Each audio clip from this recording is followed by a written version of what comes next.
साम सदाशिव दर्शकों, मैं भगवान शिव का पुत्र सदाशिव आपको नमन करता हूँ। एक बार की बात है, भगवान शिव और माता पार्वती एक वट वृक्ष के नीचे बैठे हुए थे। तब माता पार्वती भगवान शिव से प्रश्न करती है कि हे भोलेनाथ, पृथ्वी लोक पर मैंने देखा है कई व्यक्ति जो दिन रात आपके पूजा में मग्न होते हैं, उनकी कोई भी मनोकामना आप कभी पूरी नहीं करते हैं। वे तो पूरे मन भाव से, पूरे श्रद्धा से आपकी भक्ति में विलीन होते हैं, लेकिन फिर भी आप उनकी मनोकामनाएं पूरी क्यों नहीं करते हैं। महादेव इस पर मुस्कुराकर कहते हैं कि हे महादेवी, आज तुमने अति उत्तम प्रश्न किया है। मनुष्य जीवन में मनुष्य 5 ऐसी गलतियां कर देता है जिसके वजह से वो मेरी पूजा में विलीन भी रहा, तब भी मैं कभी उसकी कोई भी इच्छा या मनोकामनाएं पूरी नहीं करता हूँ।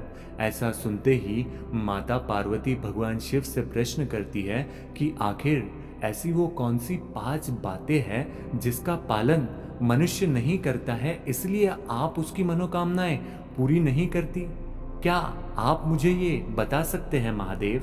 महादेव इस पर मुस्कुराकर कहते हैं कि महादेवी, अगर तुम्हारी इतनी इच्छा है तो मैं तुम्हें उन 5 बातों के बारे में आज अवश्य बताऊंगा। दर्शकों, भगवान शिव के कथा के संदर्भ में ये सवाल बहुत ही गहन और आत्मिक है। पूजा पाठ, साधना और भक्ति व्यक्ति के जीवन को सुधारने और उसे शांति प्रदान करने का एक मार्ग हो सकते हैं, लेकिन केवल पूजा करना ही सफलता या समृद्धि की गारंटी नहीं देता है। इसके पीछे कई कारण भी हो सकते हैं। वे कारण खुद भगवान शिव ने गरुड़ पुराण में बताए हैं। उसमें का पहला, कर्मों का प्रभाव। हिंदू धर्म में कर्म का बहुत महत्व है। हमारे पिछले जन्म के कर्म और इस जन्म के कर्म दोनों हमारे जीवन में आने वाली घटनाओं को प्रभावित करते हैं। यदि हमारे कर्म सही नहीं है या हम अनजाने में कुछ गलत कर रहे हैं तो पूजा पाठ का फल हमें तुरंत कभी भी प्राप्त नहीं हो सकता। भगवान शिव माता पार्वती को बताते हैं कि कई लोग मेरी पूजा पाठ में विलीन तो रहते हैं, वे पूरे आदर भाव से मेरी भक्ति भी करते हैं, लेकिन कई बार उनके कर्म सही नहीं होते।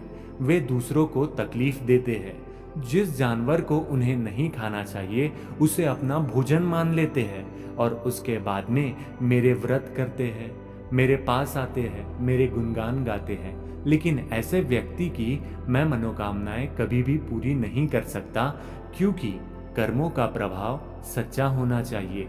कर्म हमारे जीवन की वो शैली है जिससे हम अपनी हर एक मनोकामनाओं को पूरा कर सकते हैं। तो अगर कोई व्यक्ति मेरी पूजा पाठ भी करता है, लेकिन उसके कर्मों के प्रभाव से अगर मैं प्रभावित नहीं होता हूँ, तो मैं उसकी मनोकामना कभी भी पूरी नहीं करता। दूसरा, आंतरिक विश्वास। पूजा केवल बाहरी नहीं होनी चाहिए, उसे मन और आत्मा से करना जरूरी है। भगवान शिव माता पार्वती को बताते हैं, यदि व्यक्ति का मन शांत नहीं है या उसमें शंका है तो पूजा का प्रभाव उतना शक्तिशाली कभी भी नहीं हो पाता। भक्ति का सार है आत्मसमर्पण और विश्वास। मैंने देखा है कई लोग मेरे मंदिर में तो आते हैं, लेकिन वासनाओं से वो कभी भी मुक्त नहीं हो पाते। उनके मन में कोई और वासना गृहित विचार चल रहे होते हैं और वो मेरे समक्ष आकर गिड़गिड़ा रहे होते हैं, लेकिन असल में उनका विश्वास मेरे ऊपर नहीं होता है। उनका आंतरिक विश्वास ही मेरी नींव है। अगर वो सच्चे भाव से मुझे पुकारे तो मैं तो भोला हूँ, मैं जरूर जाऊंगा, लेकिन वे सच्चे भाव से नहीं पुकारते हैं। आजकल की भक्ति यानी दिखाओ का दूसरा नाम है, ऐसा महादेव माता पार्वती को बताते हैं। तीसरा, धैर्य की कमी। भगवान शिव को भोलेनाथ कहा जाता है, जो बहुत ही जल्दी प्रसन्न होते हैं, लेकिन ये भी जरूरी है कि धैर्य रखा जाए। भगवान शिव माता पार्वती को बताते हैं कि कई लोग पहली बार में ही अपनी मनोकामनाएं मुझे बताकर ये चाहते हैं कि मैं तुरंत ही उनकी सारी मनोकामनाएं पूरी कर दूं, लेकिन कई बार हमारी इच्छाएं या समस्याएं समय के साथ सुलझती ही है। अंत में ये जरूरी है कि व्यक्ति धैर्य से काम ले और भगवान पर पूरा विश्वास बनाए रखें।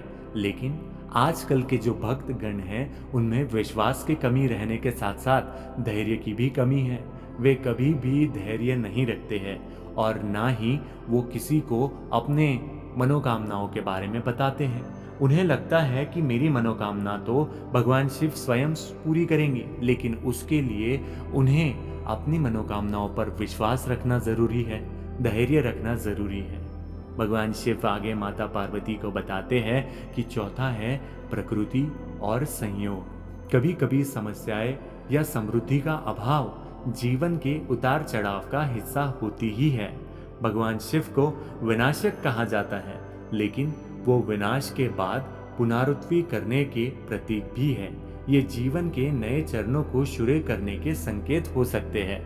कई लोगों के जीवन में जब सब कुछ तहस नहस हो जाता है तो देवी वो मुझे कोसते हैं, ऐसा भगवान शिव माता पार्वती को बताते हैं कि भक्तगण ये चीज भूल जाते हैं कि मैं विनाशक तो हूँ, लेकिन किसी चीज को नए से प्रारंभ करने का प्रतीक भी मैं ही हूँ।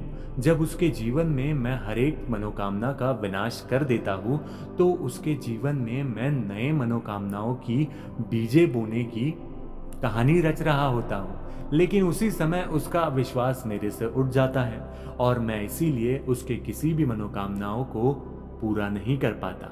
नंबर 5वां और सबसे महत्वपूर्ण, सही प्रयासों की कमी। भगवान शिव माता पार्वती को बताते हैं केवल पूजा पाठ से जीवन में सुधार नहीं आता देवी, बल्कि सही कर्म, मेहनत और सही दिशा में प्रयास करना भी आवश्यक है। यदि व्यक्ति केवल पूजा में विश्वास करता है और मेहनत नहीं करता तो सफलता मिलना बहुत कठिन हो सकता है। लेकिन अगर वो पूरे श्रद्धा से मेरी पूजा करता है, साथ ही मेहनत भी करता है, तो मैं उसकी मनोकामनाओं को अवश्य पूर्ण करता हूँ। भगवान शिव से जुड़ी प्रमुख कथा सावन मास की कथा या शिव पुराण की कहानियों में मिलती है, जिसमें ये बताया गया है कि भगवान शिव समर्पित भक्त से बहुत जल्दी प्रसन्न हो जाते हैं। लेकिन सच्ची भक्ति और सच्चे कर्मों के बिना केवल पूजा करना कभी भी भगवान शिव को मान्य नहीं था। ये बात उन्हें अमान्य है कि आप अपने भक्ति बताने के लिए कर रहे हो और पूरे मन भाव से नहीं कर रहे हो। अगर आपके भी मन में ये सवाल उठता है कि मैं तो दिन रात भगवान की मनोकामना करती हूँ या करता हूँ, लेकिन मेरी मनोकामनाएं भगवान शिव पूरी क्यों नहीं करते, तो उन्होंने गरुड़ पुराण में ये 5 कारण स्वयं बताए हैं और इन 5 कारणों में से ही एक कारण होगा कि आपकी मनोकामनाएं पूरी नहीं हो पा रही। लेकिन कोई बात नहीं, जब आपको ये 5 कारण पता चल चुके हैं तो देर अभी हुई नहीं है।